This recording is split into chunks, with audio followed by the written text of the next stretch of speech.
I have sought your assistance because as part of my contribution to the debate on the 2024 budget, which we call the bye-bye budget, which we describe as a budget that offers no hope, I was unable to throw light on a number of issues working against public education in the Republic of Ghana, and in particular, under the Akufo-Addo Bawumia MPP government.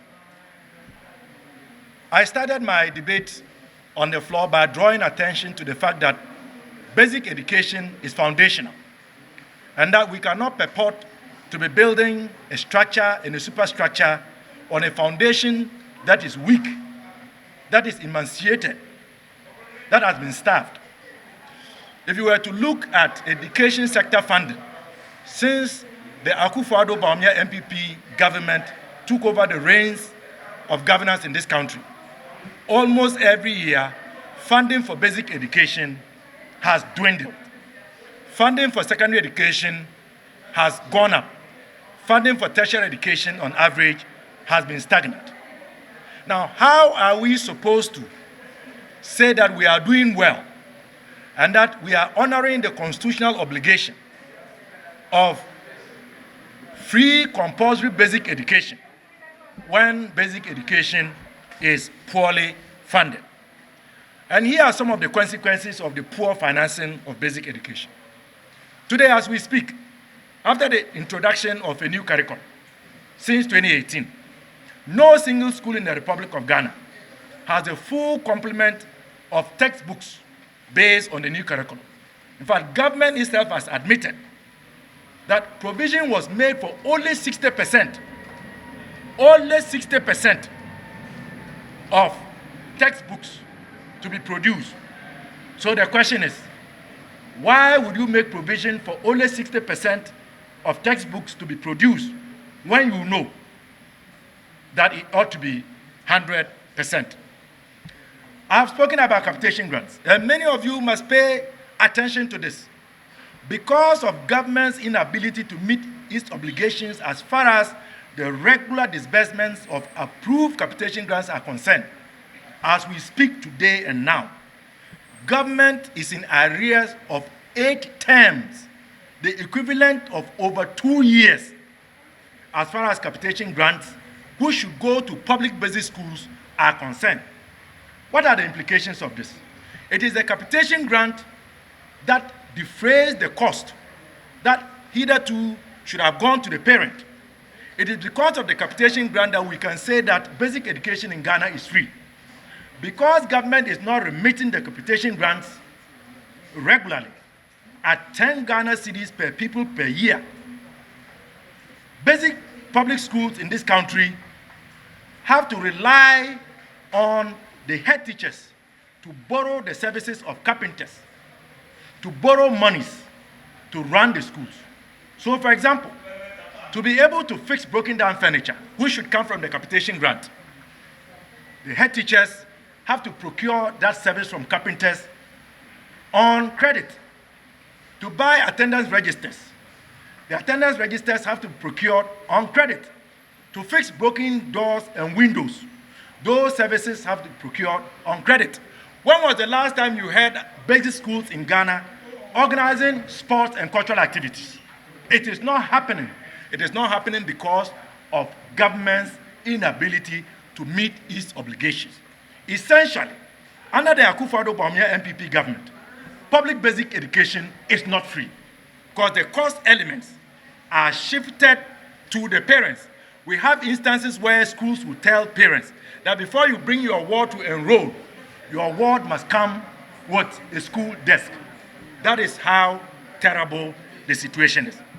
Then we speak about the furniture deficit. As we speak, 2.3 million Ghanaian people have no access to furniture. They sit on blocks or they lie on their bellies to learn in our schools. And yet, we have a government led by a president who has a vice president that he claims is going to take over from him. They have found it expedient to spend over $20,000 an hour to charter a flight for Nana Akufo-Addo to fly around the globe at a time when we cannot even pay capitation grants and we owe 8 terms. This is in excess of 2 years. We have a president who has seen it fit to apply our public resources without the approval of Parliament to dig the most expensive hole in the world, in the national capital, in the name of fulfilling a personal pledge. So it is clear that there is a lot of talk, but when it comes to action, this government has done a great disservice to Ghanaians. When was the last time any of you heard that schools were given free school uniforms, free exercise books, free sandals? All these were interventions that were targeted by the John Mahama administration to ameliorate, reduce the burden on parents. Today, capitation grants are in arrears. Today, we don't give them free uniforms. Today, we don't give them free exercise books. Today, we don't give them free sandals. That is the difference between the NDC and John Dramani Mahama, who is going to come and reinstate all of these policies and ensure that monies are not wasted and that monies go to the foundation of our educational system. Secondary education, we all know the issues. Secondary education has received the most funding since 2017 because free senior high school has become a political level of our educational system. But in spite of all the money that we are investing in free senior high school, we have argued that those monies are not being applied and we are not getting value for money. As we speak today, since the inception of the free senior high school policy, some of the cost areas that were supposed to constitute part of the free, government is yet to remit even 1 cedi. One example is in the area of school ID cards. Another example is ICT fees.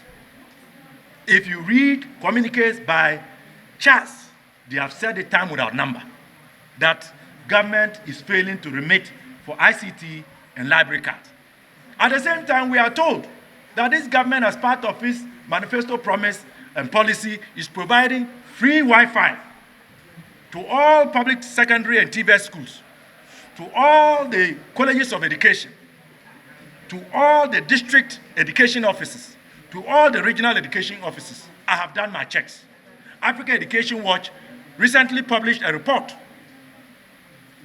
about checks that were conducted in a number of secondary schools. Their information shows that over 70% of the secondary schools reported that the service was not available. And yet, my request to the government, through the Minister for Education, to tell Parliament when a contract was signed for the delivery of free Wi-Fi, which company was selected, the terms and conditions of the contract, the method by which the company was selected, have gone unresponded to. Today is about 3 years since I started filing questions to find out about the provision of the free Wi-Fi to secondary schools. God being so good, a good Samaritan has done the needful in the national interest and has given me a copy of that contract. And I can tell you on authority that we are paying a whooping 84 million Ghana cedis for the infrastructure. And the recurrent expenditure per the contract is a whooping 6.3 million a month. A month for a service that is not available. Fraud, stealing,